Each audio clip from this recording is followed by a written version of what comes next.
Imagine sitting in a completely empty room for, I don't know, 15 minutes. Just 15 minutes. Yeah, 15 minutes. There is nothing to read on the walls, no windows to look out of, and definitely no phone in your pocket. It is literally just you, left entirely alone with your own thoughts. Sounds pretty peaceful to some people, honestly. Right, but what if I told you that to escape that exact scenario, a massive number of people would willingly choose to give themselves a painful electric shock? Oh, it is totally wild, but it's true. It really is. So today we are unpacking exactly why human beings are, frankly, utterly terrified of their own minds. We are doing a deep dive into this really fascinating exploration of human psychology, drawing on some major work by Arthur Brooks and his research out of the Harvard Business Review. Yeah, it's such a compelling piece of research. It is, and the mission today is to figure out why the one feeling we try the absolute hardest to avoid, which is boredom, is actually a biological and psychological necessity if you want to build any sort of meaningful life. Absolutely. Yeah. We treat boredom like it's disease, but it's really the cure. Okay, let's unpack this. I want you, the listener, to think about boredom in a totally different way right now. Think of it not as this empty waiting room where you're just drumming your fingers and wasting away. Think of boredom as your brain's essential background processing software. Oh, I like that. You know, like on a computer when it runs those deep system scans and defragments the hard drive while you're away from the keyboard? Right, yeah. That requires the machine to just sit there and run its internal processes. If you constantly interrupt it, like if you never let that background software run, the whole system eventually starts to lag. It fills up with junk files, and eventually, the entire system just crashes. And that system crash you're talking about is literally happening right now across our society. Yeah. We're constantly interrupting our own background processing. But to understand exactly how we got here, we first have to look at the underlying biology, of what actually happens when we let our minds rest. Right, what's going on under the hood? Exactly. We have to look at something neuroscientists call the default mode network, or the DMN. Okay, the DMN, what exactly is that doing when we're bored? So the DMN is essentially this massive interconnected series of brain structures. And the defining characteristic of the DMN is that it automatically switches on the precise moment you are no longer cognitively occupied with some external task. It is basically the brain's default state when it isn't focused outward. So if I'm doing a crossword puzzle or I'm actively navigating heavy traffic, the DMN is completely powered down. Correct. Your brain's processing power is allocated to the immediate task at hand. You need all your resources for the traffic. But the second that external demand stops, the DMN powers back up. Okay. Brooks uses this classic example of forgetting your smartphone at home and finding yourself just sitting at a red traffic light. Oh, the worst feeling. Right. You have no podcast playing, no screen to look at, no external input to process. You are just waiting for the light to turn green. And what's fascinating here is that it's the exact moment your default mode network goes fully online. And we absolutely hate it. We loathe that feeling of just sitting there. We really do. Because when the DMN turns on, it forces the mind to wander. But it rarely wanders into lighthearted daydreams about what you're going to have for dinner or, I don't know, your favorite movie quotes. Right, it doesn't do that at all. No, the DMN naturally steers your consciousness into profoundly uncomfortable existential territory. It starts asking the big, heavy questions. Like, what does my life actually mean? Or am I even happy in this career? Exactly. Who am I? Am I a good person? What is my true purpose? Wow. The default mode network pushes you toward fundamental self-evaluation that you normally just don't have the mental space to consider when you're busy answering emails or watching a video. But hold on, why does it go straight to existential dread? Why doesn't my DMN just replay a really great vacation I took? Why is the brain's default resting state to basically interrogate me? Because the brain is, at its core, an evolutionary problem-solving machine geared toward your survival. Okay. When it doesn't have an immediate physical threat to process, like dodging a predator or navigating a dangerous road, it uses that idle processing power to scan for unresolved abstract threats. Abstract threats. Yeah, it looks at your social standing within your community, your long-term life trajectory, maybe unresolved interpersonal conflicts, or inconsistencies in your own identity.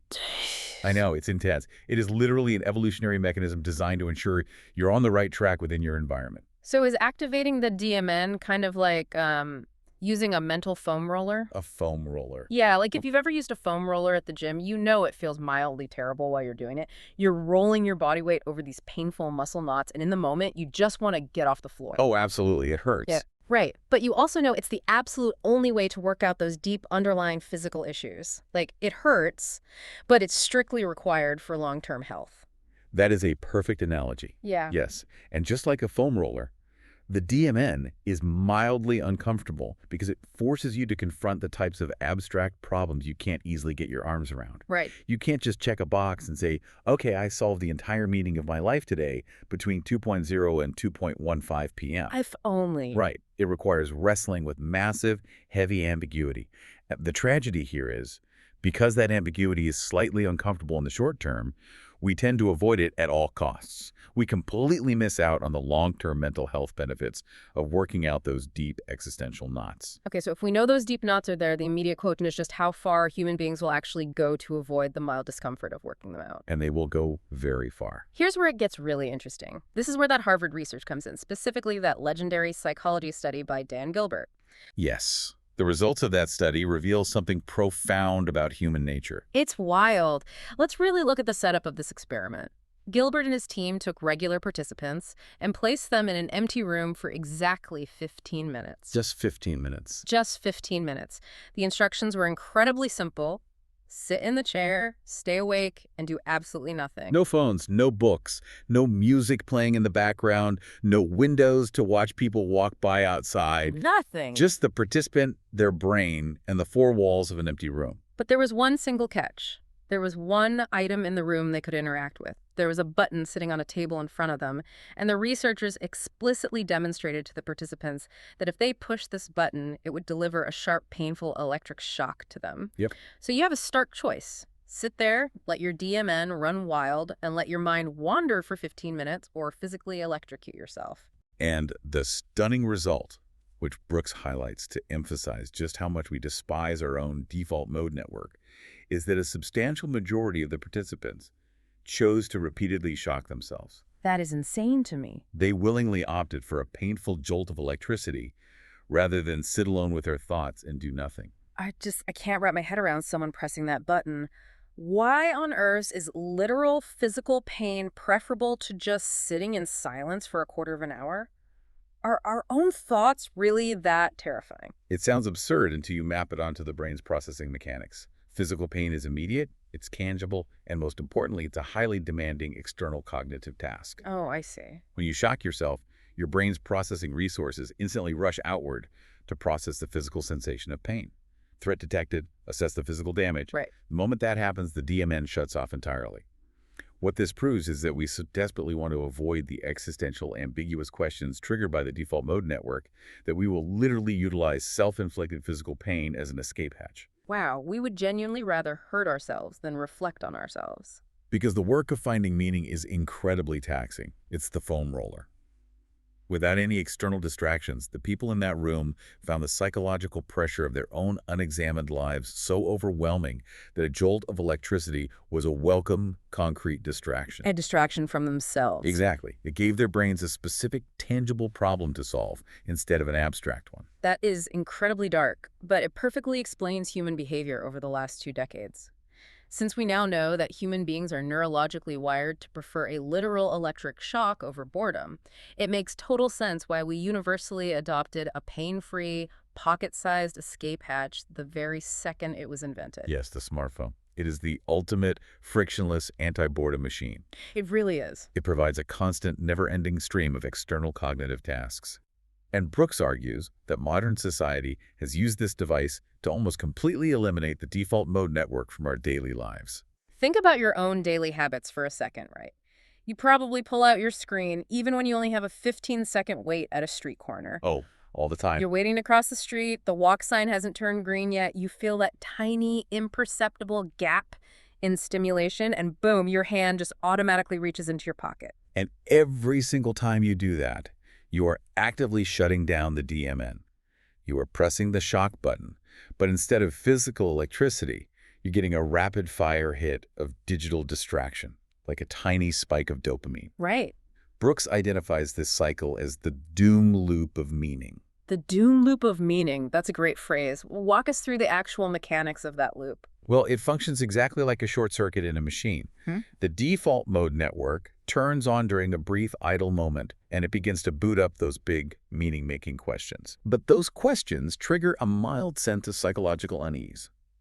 So, to instantly alleviate the unease, you reflexively pull out your phone. The external stimulation shuts the DMN down immediately. You never have to wrestle with the existential question. Because you distracted yourself. Exactly. But because you continually short-circuit this process day after day, year after year, you never actually formulate answers about what your life means. Man. Brooks draws a direct causal line between this constant low-level avoidance and the modern explosion of depression, anxiety, and a profound sense of hollowness. People don't know who they are because they never sit still long enough to actually find out. But wait, let me play devil's advocate here. Sure. Checking the news at a crosswalk isn't just staring at a wall. I'm staying informed. I'm reading an article. I'm engaged with the world. I'm checking my work emails to make sure a product is moving forward. How is that a mindless distraction? It feels highly productive. Yeah, it creates an incredibly convincing illusion of urgency. The brain tricks you into thinking you are doing something vital, but checking what is going on every single second in Washington, D.C., or refreshing an algorithm-driven feed to see the latest cultural discourse is fundamentally just a sophisticated avoidance tactic. It feels productive, but it is really just a shield against your own internal monologue. An illusion of urgency. Think about the historical context. Brooks points out quite bluntly that our grandparents did not have second-by-second updates about every political crisis, cultural flashpoint, or natural disaster happening globally. Right, they had the evening news and a newspaper. And they were perfectly fine. In fact, sociological data consistently shows that previous generations had a much stronger grasp on the meaning of their lives, their community roles, and their personal identities than we do today. Wow. The news can wait. The latest trending topic on social media is not an actual emergency, but finding meaning, discovering your purpose, achieving coherence in your life that absolutely cannot wait. That is a brutal reality check. We are basically trading the foundational purpose of our lives for temporary updates on things that ultimately do not affect us. Yeah. We're choosing the easy, high dopamine distraction over the hard, ambiguous work of building an identity. And the cost is massive. The rates of anxiety and meaningless hollowness are skyrocketing because the doom loop has effectively paralyzed our ability to self-reflect. Okay, so if we know these devices are effectively paralyzing our ability to find meaning, the immediate question is how we break that doom loop when our society basically requires us to be online. Right. Brooks doesn't just leave us stuck in the loop. He outlines his own personal, highly tested protocols for actively reintroducing healthy boredom back into our lives. What's critical here is that Brooks acknowledges he has the exact same brain chemistry as everybody else. Oh, sure. He's just as prone to the doom loop. He realized he couldn't rely on sheer willpower alone. He had to systematically engineer his physical environment and his daily schedule to force his brain to disconnect. Let's look at how he reclaims his physical spaces first, because this seems like the true foundation. He strongly advocates for absolutely no devices during family meals, and the rationale here is just devastatingly clear. He says, quote, "We're there for each other, we're not there for people who aren't there." It completely changes the power dynamic of a room. When you place a phone on the dinner table, even if it's face down on silent, you are implicitly signaling to the people in the room that a notification from a stranger or a work email holds the potential to instantly override the human being sitting directly across from you. That's so true. Removing the devices entirely forces you to be fully present.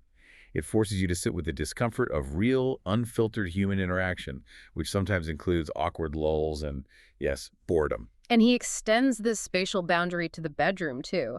Never sleep with your phone in the room. I know so many people who use their phone as their alarm clock. Oh, everyone does. It sits right there on the nightstand. That guarantees it's the very last thing you look at before you close your eyes, and the absolute first thing you grab when you wake up. Which means you are literally starting and ending your day by overriding your internal reflection.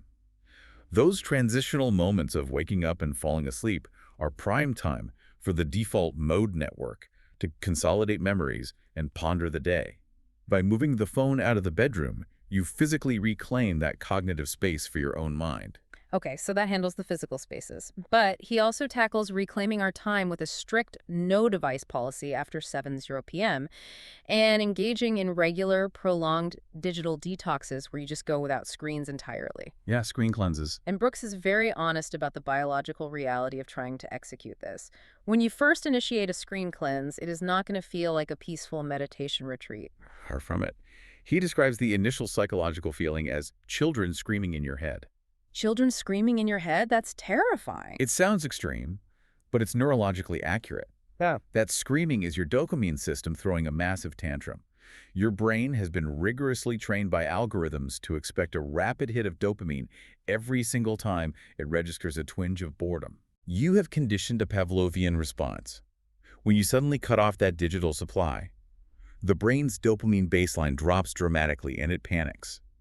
It demands the phone to regulate itself. But if you can push through that initial withdrawal, if you can survive the screaming tour, the brain's chemistry eventually regulates itself naturally, the screaming stops. And Brooks describes reaching a profound state of calm, a state where you actually feel blessed. You realize the world hasn't ended just because you disconnected from the feed. And this addresses the inevitable excuse people use. I can't turn off my phone. What if there's an emergency? What if my kid needs me? Always the emergency excuse. Always. But technology can solve the very problem it created. You can easily program any modern smartphone so that only specific numbers like your child's school or your partner can bypass the silence settings. The emergency argument is almost always a convenient cover story for our underlying neurochemical addiction to distraction. So tomorrow morning, when you wake up and go to the gym, can you do it without listening to a podcast? Can you handle a 15-minute commute to work with absolutely no radio, no music, no audiobooks? That's tough. Just you alone in your own head, letting the DMN run. It is a daunting challenge. It is deeply daunting. But if you can build up your tolerance for the mild discomfort of silence, the payoff is a massive paradigm shift. Yeah. It's a true paradox. If you get better at the skill of being bored, you will actually become significantly less bored with your ordinary life. Wow. You will be less bored with your job. You'll find your relationships far more engaging. How does that actually work mechanically? I mean, how does experiencing more boredom make everyday life less boring? It is all about shifting your dopamine baseline. Constant digital distraction numbs your receptors.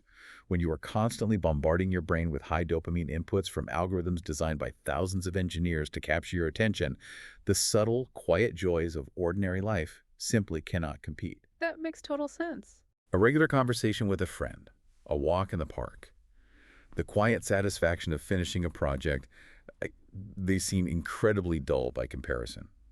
Your brain perceives them as boring because your threshold for stimulation is set artificially high. But when you detox, when you allow the default mode network to run and you sit with the silence, your neurochemical sensitivity resets. Ah, so you resensitize yourself to the real world. The baseline drops back down to normal human level. Precisely. The ordinary becomes rich and stimulating again. And even more importantly, because you are finally allowing that background software to run its course, you start actually answering those existential questions. You unlock purpose, coherence, and significance. Yeah. Once you figure out what you genuinely care about, every single aspect of your life becomes intrinsically more interesting. So what does this all mean? If we synthesize everything we've pulled from Arthur Brooks's insights and the neuroscience of the DMN, the ultimate takeaway here is that boredom is not a void. No, it's not. It is not an empty waiting room that needs to be frantically filled with tweets, emails, and podcasts. Boredom is the vital biological soil where our deepest ideas, our creativity, and our entire sense of life purpose actually grow. If you pave over that soil with constant high dopamine screen time, nothing deeply meaningful can ever take root. It is a fundamental reframing of how we must view our idle time. I think it leaves us with a critical, lingering question to ponder long after this deep dive ends. Let's hear it. If we are constantly filling our spare moments with the thoughts, the tweets, the videos, and the opinions of complete strangers, Yeah. just to avoid hearing our own internal voice, whose life are we actually living? Oh, wow. Are we essentially outsourcing our own consciousness to algorithms simply because we are too afraid to sit quietly in our own minds? Outsourcing our own consciousness. That is a heavy but entirely necessary question. We have got to let that background software run, even if it feels like a mental foam roller at first. Thank Yeah. you so much for joining us on this exploration of the mind today. We really appreciate you taking the time to dive deep with us. Now, do yourself a favor, put the phone away, turn off the audio, and go enjoy your next moment of absolute nothingness. We'll catch you next time.